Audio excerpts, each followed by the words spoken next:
had a problem with their bus. No. Busing to their game. So we're going to try to get her on next week. Coach Sowers, good morning, sir. Good morning, gentlemen. How are you? There he is. Coach, how you doing? Doing fantastic. Up early, grading film of some of my TBA clients. Just doing my thing. There you go. Coach, tell us about, you said TBA clients, training better athletes. Give us a quick plug there. Well, I started training better athletes 5 years ago, and it was just out of kind of what I saw as a need for players who weren't getting enough time in practice and enough, actual technique training. Because, in practice, you get a few minutes an individual, and only the starters really get the focus. And so kids were always asking me to, Coach, can you help me? Can you help me? And then my wife finally said, you're giving so much time, either charge them or stop. And so we figured out a plan to charge them that was really fair. And then, 50 kids with scholarships later, we're very excited about helping kids, achieve their goals academically and athletically. Well, and you're no stranger to this stuff in the Valley. I mean, you're and I know you're a humble guy as well, but you're an offensive line guru. I mean, you have trained so many guys, and you've just been a mainstay coaching-wise. You're known all over the state of Arizona, if not regionally and nationally, for what you do and specializing in what you do and developing young people. And you've helped a lot of these guys. You said 50 later. You told me in the last 5 years alone, and you've been coaching out at Mesa Community College, also helping out there. The last 5 years alone, 40 guys, sending them on to scholarships, and you've been doing this a lot longer than that. But anyway, so talking a little bit about tonight's game. So you're the head football coach for the Papago Pumas. You're heading over to Campo Verde High School. You're facing Coach Felker's team, the Gila River Hawks. What do you see on film? Well, I was going to coach for Coach Felker. I coached for him last year at Mesa, and I was going to be his line coach this year until the opportunity to be the head coach of Pumas came up. So I know how talented that team is. You got all the secrets then. You got his playbook. Well, there's no secrets. I think Mike Tyson said, everybody has a plan until they get punched in the mouth, right? So that's right. It's going to be an exciting game. Coach Felker has, once again, put a lot of talent on the field. They're well coached. Very talented.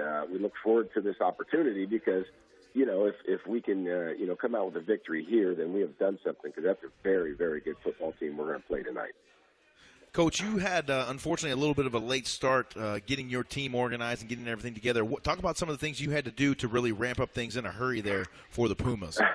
Well, yeah, so Coach Daniels from the Scorpions got in right before I did, and then the Tucson team got in after I did. So we have been scrambling to catch up the whole time. And, my hat's off to Felker and Medowski for putting this all together, and really Coach Weiss and these guys. But it's been a strain. I mean, you talk about, I don't know if you guys ever been to church in a box. My church I attend, when we first attended, we had to set up and then take it all down, put it away, and that was, a weekly routine. Well, that's this JUCO football right now. We don't have our own facility, so my third garage is the equipment bay, and, we every day, we get there and we have to take stuff out and put stuff. We have one tiny little closet, and it is truly last chance you. They should be here filming this, and these kids have just did a yeoman's job of hanging in there. Anytime you start something, it's going to be a little funky and a little wonky, and it has been, but we're getting through it, and we're doing the very best we can, and I just love my team. I love how competitive they are. And, every day in practice we have to call the dogs off each other because they are just that competitive. Wow. Coach, what are your numbers looking like right now? Because since you did get started a little late, doing a lot of outreach, a lot of recruiting, where are you at right now? Well, we're anywhere from 52 to 56, depending on who shows up. The funniest part when we first started, man, I thought, getting 80 players is going to be easy until it was time to sign up for school and pay the league fee, right? And all of a sudden we dwindled into the 40s real quick. And so, but we've got a really great mainstay of about 50 to 60 kids. And, I've got 5 great football players from Williamsfield, which is kind of our nucleus. And then, a lot of out-of-state kids who looked, didn't have an opportunity. And, the fact that we stood this league up gave them an opportunity. So it's been, I got to tell you, challenging. Yeah. But it's also fulfilling to help these kids, seeking to get to that next level. Now that we've had 3 weeks of competition coaching the new Ho-Ho-Com Junior College Athletic Conference, what kind of feedback are you hearing on the league from your colleagues and constituents? Well, I've been in conversation with several coaches, and they're excited to get out and watch the kids in this league, and they know the quality of play and athletes that we've put out in the future, in the past. So, right now they're just excited to get here and start recruiting. When you look at right now, the defenses are absolutely ahead of all the offenses. I mean, I think I've had 4 practices with 5 linemen there, because those are the hardest creatures to find, especially late. Yeah. So our defenses in this league are really good, and they're ahead of the offense. And so it's not been the, barnstorming scoring that, you would think spread offenses have, but, it's been good football, I'll tell you that.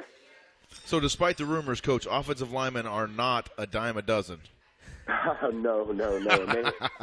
And they have to be made, right? I mean, it's an unnatural position, and you've got to make them, and, you got to take those big, sweet mama's boys and turn them into animals and mean SOBs, right? And so that's the process, and it takes time, and, we're working toward it, and we're going to be good at the end, but, we have a lot of work to do offensively. Defensively, we're very stout, very fast, very physical, and, so I'm excited to put my defense out there, every night.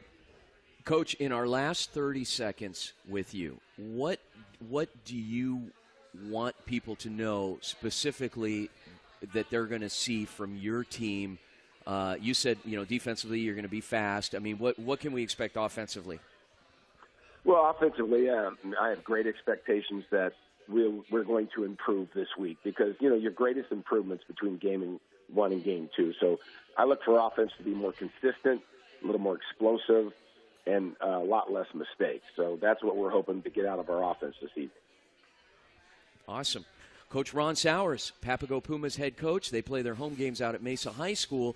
We're going to see his team face Coach Ryan Felker's Gila River Hawks out at Campo Verde High School tonight, 7 o'clock. James and I are going to be on the call. YouTube, JV Sports Show channel on the YouTube Live, so we're really excited. A lot of hits on that, a lot of interest. So if you can't make it out to Campo Verde tonight, which is off of Val Vista and the Santan Freeway, the 202 out in Gilbert, definitely tune in to our YouTube channel. It's going to be some great football. It'll be a lot of fun. Looking forward to it. Coach Sowers, thank you so much for joining us. Gentlemen, thank you for what you do. We really appreciate it. We appreciate you, Coach. We look forward to seeing you on the field tonight. And once again, everyone come out tonight to Campo Verde High School in Gilbert. 7 p.m. kickoff. Vince and I will be on the call. Tune in on the YouTube Live channel for the JV Sports Show if you can't make it out. And it's going to be another evening of great JUCO football. Yeah, definitely. Looking forward to that. So, all right. So, James, with our last couple of minutes, obviously we've already tipped our hand on where we're going to be tonight. This morning we've been out at Mike and Rhonda's The Place over here in 51st Avenue in Bell. This place is jamming, man. No pun intended. This place is awesome. It's